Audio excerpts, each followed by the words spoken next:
Più di 500 partecipanti domenica all'11° Giro podistico della città di Porcia, gara valevole per il circuito di Coppa Pordenone.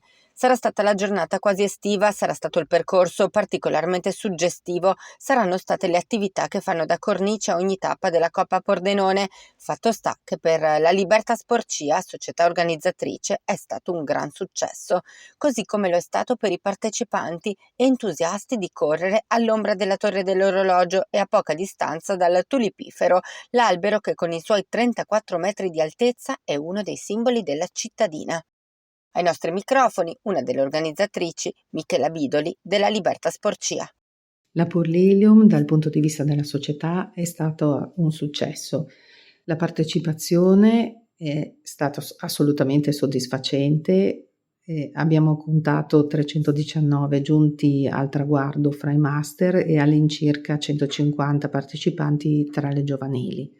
La giornata era assolutamente perfetta per una corsa e il percorso sembra essere sempre molto gradito dai partecipanti. Parlando con loro, intervistandoli al volo, tutti hanno espresso una gran soddisfazione per questo percorso sicuramente variegato in un centro storico che davvero merita. La gara degli assoluti ha visto quindi alla partenza 319 runners. Il primo a tagliare il traguardo tra gli uomini è stato Abdullah Bamoussa del GP Livenza, che ha percorso i 6.800 metri in 21 minuti.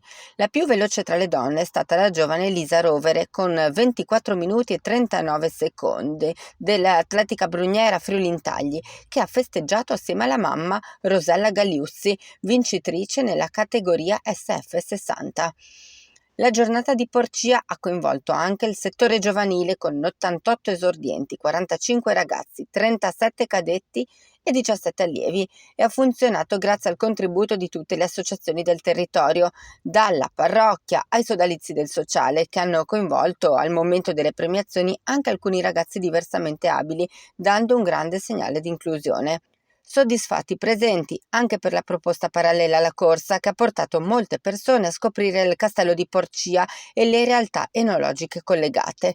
La decisione di abbinare una proposta culturale alla proposta sportiva, novità dell'edizione 2024, sembra proprio aver fatto centro per numeri e livelli di gradimento.